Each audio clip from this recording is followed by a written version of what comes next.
बर वठा थर वठा वठियूं तरायूं, त्रह जो पटन ते कन विलोड़ा वायूं, मखण भरीन हथड़ा संघारियूं सायूं, सारे ॾुअनि सामियूं ॿोलायूं रायूं, बानियूं ऐं बायूं पखे सुहन पंहिंजे।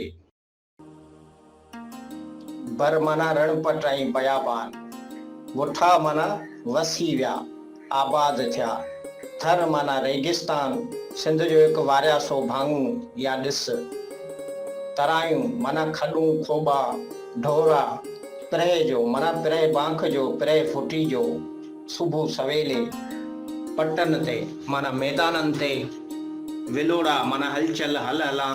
विलोड़ो चइबो आहे ॼमियल खीर माटी में विझी ॾोरियूं ॿधल मंधी या झिरणे खे फेराइबो आहे त अहिड़े अमल या हलचल खे विलोड़ो चइबो आहे। हुन खां पोइ लफ़्ज़ आहे वायूं। वायूं वाई जो जम आहे माना सुर या आवाज़। मखण भरीन हथड़ा यानी मखण जा हथ भरीन या चिकार कनि, मखण जा चाणा कढनि हथनि सां। संघारियूं यानी मालवंद औरतूं, सायूं माना सुखियूं सताबियूं आबाद, सारे ॾुअनि माना सारे संभारे ॾुआई कनि, सामियूं माना आॾो ओॾो अखियुनि अॻियां रूबरू, ॿोलायूं रायूं माना ॻारियूं ऐं अछियूं ढॻियूं या ॻऊं, बानियूं माना नौकरी चाकरी कंदड़, बायूं माना बायूं बाई जो जम आहे। हीउ लफ़्ज़ कच्छी लहजे जो आहे माना धन्याणियूं, ज़ाइफ़ाऊं, ॿाहिरियूं, भेणूं या मायूं। पखे माना कखाए घर, झूपे, झुगी, सुहन माना ठहनि या ठहकनि, मलूक लॻनि, पंहिंजे माना पंहिंजे ज़ाती।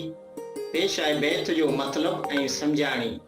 हिन बैत में हज़रत बेटाई अलैहि रहमत सावणी रुत ऐं ॻोठाणे माहौल जी अकासी कई आहे, जेका कुझु हिन रीत आहे। पाण चवे थो त बरपट तोड़े बयाबान वसी विया आहिनि ऐं थर यानी रेगिस्तान बि वसी विया आहिनि। न फ़क़ति एतिरो पर मींहं जी पलर ऐं पाणी सां खॾा खोबा तल तरायूं पिणतार थी वियूं आहिनि, जंहिं करे मुल्क में ख़ुशहाली अची वई आहे ऐं हर तरफ़ रौनकूं ई रौनकूं लॻी वियूं आहिनि।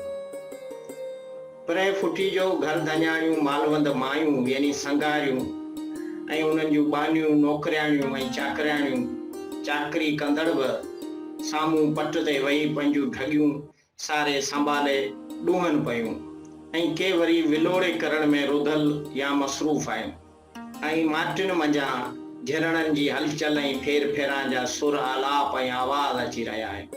संदन हथ मखण सां चिकार थी विया आहिनि।